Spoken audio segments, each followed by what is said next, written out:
Joyeux anniversaire, Nina. Désolé de mon retard. J'étais en formation sur la santé mentale au travail, avec les autres managers. C'était très intéressant d'ailleurs. On vous apprend à vous occuper des frappadingues maintenant, c'est ça. Tu sais, Yann, la santé mentale, ça nous concerne tous. Ce serait pas du pipeau cette formation, comme d'hab. C'est vrai. Concrètement, tu feras quoi de différent avec ce que t'as appris aujourd'hui? Plein de choses. Par exemple, on a décidé de mettre en place une formation premier secours en santé mentale. Et puis, ça fait longtemps que j'ai envie de lancer un podcast interne sur les sujets RH. Et devinez quoi? Le premier épisode sera consacré à... À la santé mentale? Ouais. Désolé Guy, mais quand on se sent mal, on le crée rarement sur les toits. Et on en parle encore moins à son manager. Tu as parfaitement raison. Et c'est bien dommage, parce que les managers sont aussi là pour ça.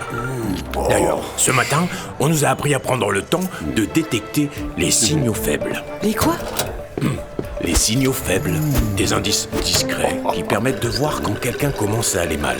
Par exemple, un collègue qui s'isole, qui manque d'appétit. Bah moi, si je mange moins à la cantine, c'est juste que c'est moins bon. Et puis, ceux qui vont bien, eux, le manager s'en préoccupe jamais. Mais si, préserver la santé mentale de tous, c'est aussi reconnaître les efforts de chacun, ses résultats, parler de l'équilibre entre vie professionnelle et vie personnelle. Et puis, on peut aller bien un jour et être mal un mois plus tard. C'est vrai qu'il n'y a pas longtemps, j'ai lu qu'en France, un salarié sur 2 se déclare en mauvaise santé mentale. Tu vois, cette politique de prévention, elle doit concerner tout le monde. Le monde tourne trop vite pour mon cœur en errance.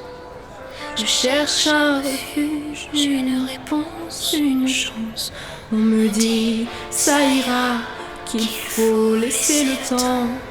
Mais l'orage est en moi, si violent et permanent. C'est un brouillard épais qui efface ma route. Une guerre sans armée, où je perds, où je doute. Ça n'a pas l'air d'aller fort, Victoria. Vous saviez que Victoria avait une superbe voix? Mais oui. D'ailleurs, je vais t'inscrire tout de suite au karaoké, Vic. Ça va, Victoria? Je me demandais pourquoi t'étais partie dans ton coin. Ça va mieux. Je crois que j'avais surtout besoin de parler un peu.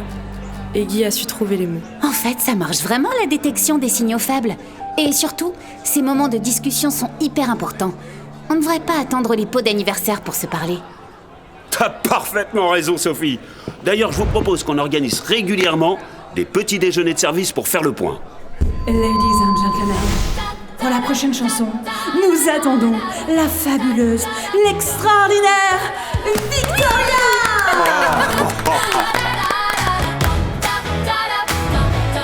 Oui, on a tous des préjugés.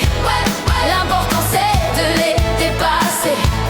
Briser la glace et les certitudes. Changer de disque d'habitude. Oui, on en a tous, parfois malgré nous. Mais ce qui nous lie, c'est la force du nous.